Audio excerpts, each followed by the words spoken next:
Salutations à toutes et à tous. Nous allons toujours aller donc dans Bible et nous allons aller page 170 dans le chapitre 5 du livre de Dina, Dina Ewo, 1 Samuel. Donc Dina, c'est celui qu'ils appellent Samuel dans les Bibles actuelles. Et nous allons aller dans le chapitre 5.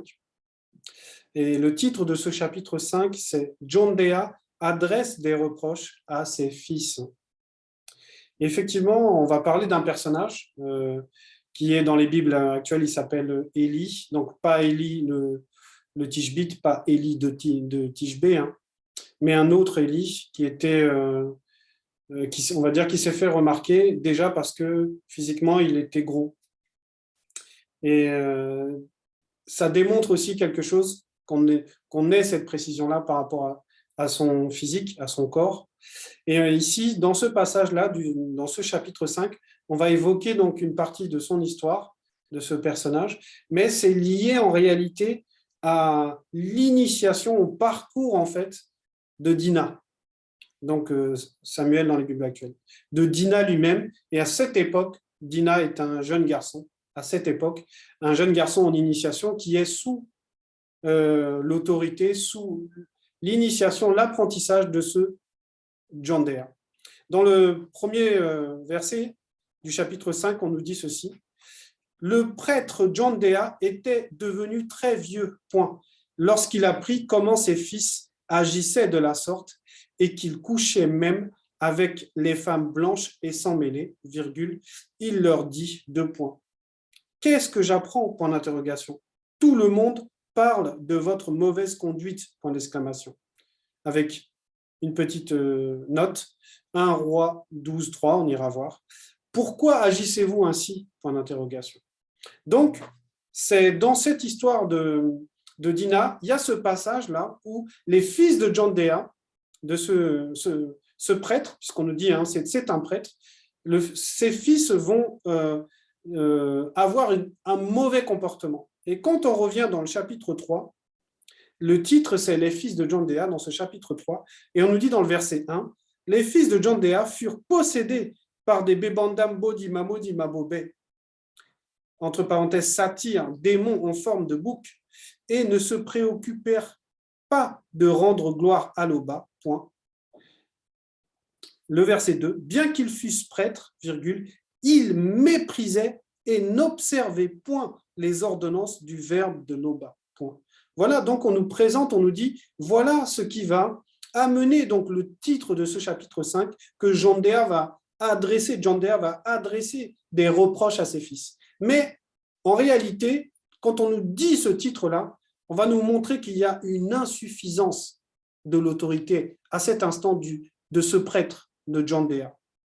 Jondea était devenu très vieux. Point.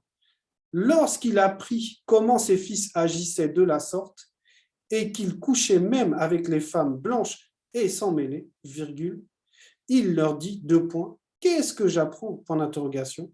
Tout le monde parle de votre mauvaise conduite, point d'exclamation.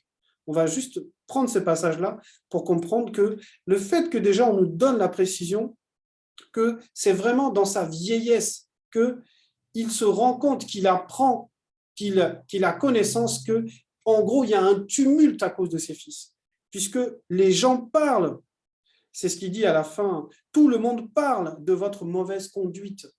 Donc, il y avait, on va dire, lui, ce qui le préoccupait à cet instant, lorsqu'il s'adresse à ses fils, c'est un peu la réputation. Parce que Jondea, ça veut dire monter.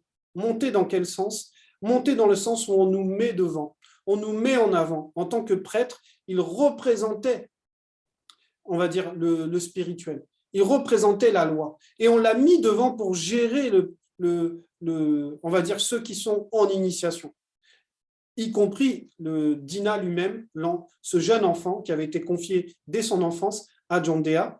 Et donc, Jondea qui vieillit et Dina, lui, va grandir. Et il va y avoir cet épisode où les propres enfants de Jondea sont en désobéissance, comme on le voit. Ils étaient même dans le mépris du verbe. Et lui, en tant que père, va montrer déjà une faiblesse en tant que père. Et en tant que que Pata, en tant que prêtre aussi, il va montrer une faiblesse.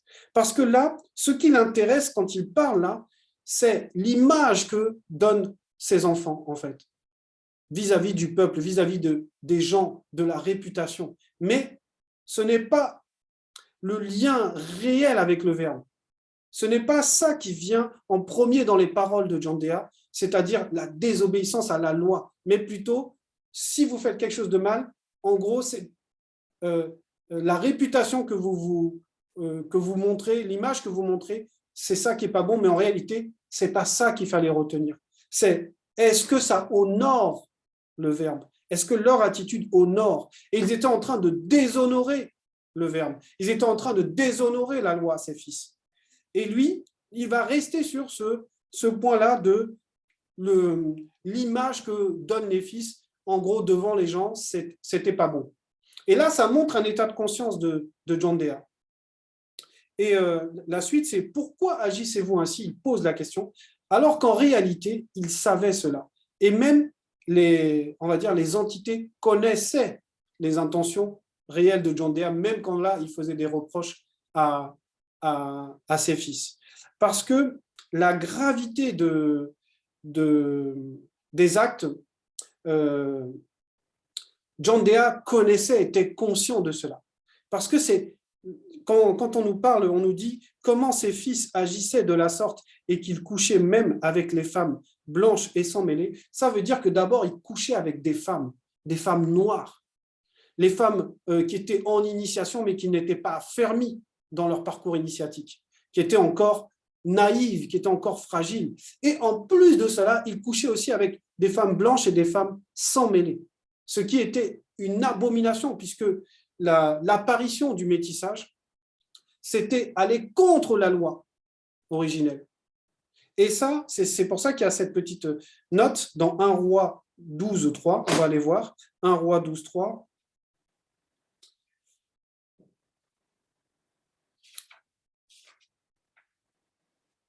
Oui, c'est page 213, 1 Roi 12.3.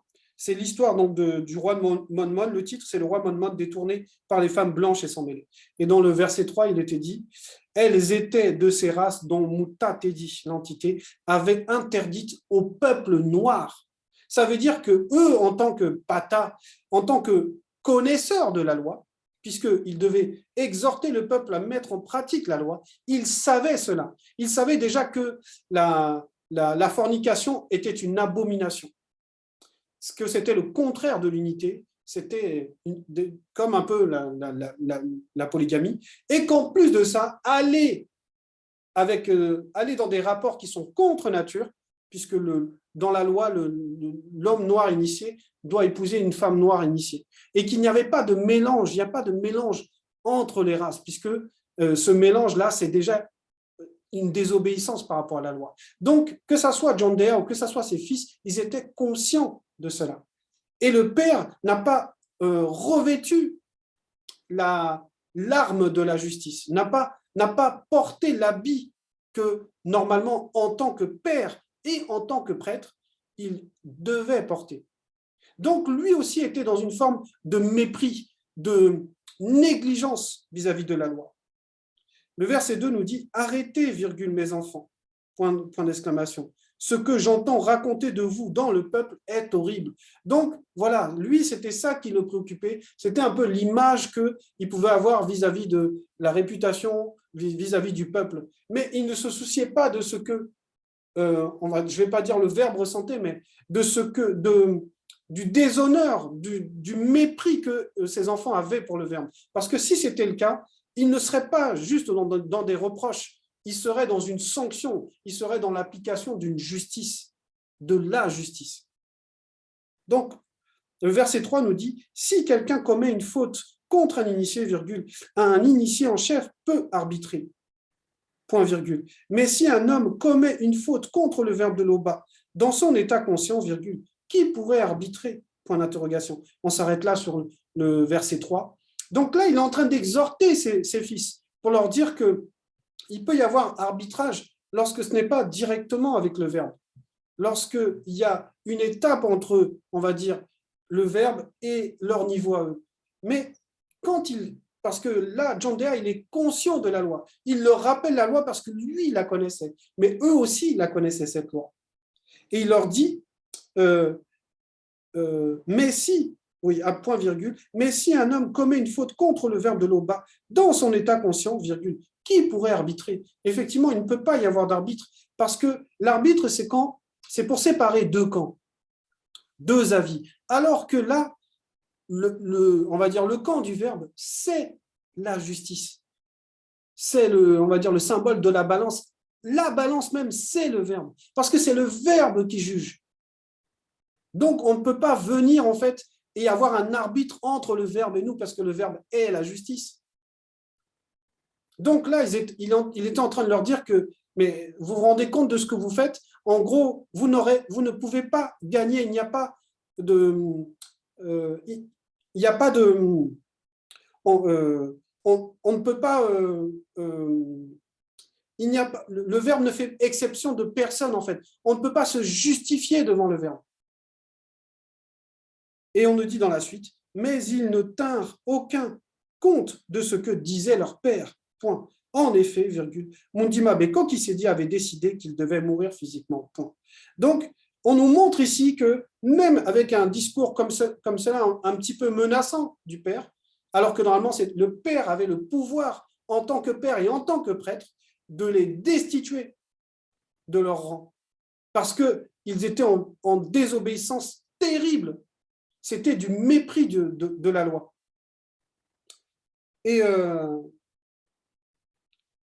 là, on nous dit, mais ils ne tinrent aucun compte de ce que disait leur père, point. Ça veut dire que déjà, ils n'écoutaient même pas leur papa.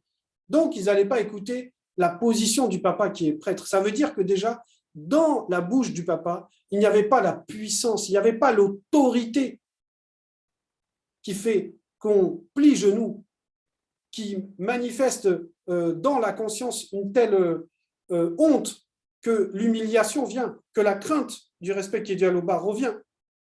Et ça, en ce sens, John Dea était condamnable. C'est pour cela que plus tard, dans le chapitre 7, donc juste à côté, page 171, au verset, au